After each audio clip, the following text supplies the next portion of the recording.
ನಮ್ದು ಪೂಡೂರು ಗ್ರಾಮ ಗದ್ವಾಲ ಮಂಡಲ ಗದ್ವಾಲ ದೇವರಕೊಂಡ ಜಿಯೆ. ಆದ್ರೆ ನಮ್ ಬಾವಗಾರಿಗೆ ಲಿವರ್ ಕ್ಯಾನ್ಸರ್ ಇದೆ ಅಂತ ಅಲ್ಲಿ ಕರ್ಮದಲ್ಲಿ ಹೇಳಿದ್ರು. ನಾವು ಮೊದಲು ಬಸವತಮ್ಮ ಆಸ್ಪತ್ರೆಗೆ ಹೋಗಿ 2 ಕೀಮೋಗಳು ಕೂಡ ಮಾಡಿಸಿದ್ದೇವೆ. ಅಲ್ಲಿ ಅವರು ಹೃದಯ ಸಹಿಸಿಕೊಳ್ಳಲಾಗದೆ ಬಿಟ್ಟಲು. ಆಮೇಲೆ ನಾವು ಬೇರೆ ಆಸ್ಪತ್ರೆಗೆ ಸೇರಿದ್ದೇವೆ. ಅಲ್ಲಿ ಕೆಲವರು ಆಯುರ್ವೇದಿಕ್ ಚೆನ್ನಾಗಿದೆ ಎಂದು ಹೇಳಿ ಅವ್ರು ಹೇಳಿದ್ದಂತೆ ನಾವು ಯೂಟ್ಯೂಬ್ ನಲ್ಲಿ ನೋಡಿದ್ದೇವೆ. ಇಲ್ಲೆಲ್ಲಿದೆ ಹೈದರಾಬಾದ್ ಹತ್ರ ಎಂದಾಗ ಚಂಪಾಪೇಟೆಯಲ್ಲಿ ನಾಗೇಶ್ವರ ಆಯುರ್ವೇದಿಕ್ ಇದೆ ಎಂದು ನಮಗೆ ತಿಳಿದು ಬಂದಿತು.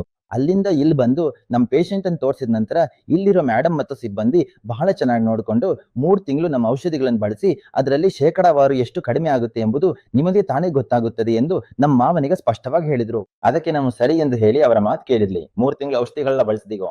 3 ತಿಂಗಳು ಬಳಸಿದ ನಂತರ ಇಂದು PTCT ಸ್ಕ್ಯಾನ್ ಮಾಡಿದಾಗ ಆಗ 4ನೇ ಹಂತದಲ್ಲಿದ್ದ ಕ್ಯಾನ್ಸರ್ ಈಗ 1% ಇಳಿದಿದೆ.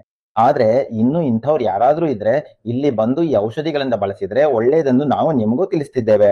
ಇಲ್ಲಿರೋ ಮೇಡಮ್ ಮತ್ತು ಇಲ್ಲಿ ಕೆಲಸ ಮಾಡೋ ಸಿಬ್ಬಂದಿಗೆ ನಮ್ಮ ಧನ್ಯವಾದಗಳು.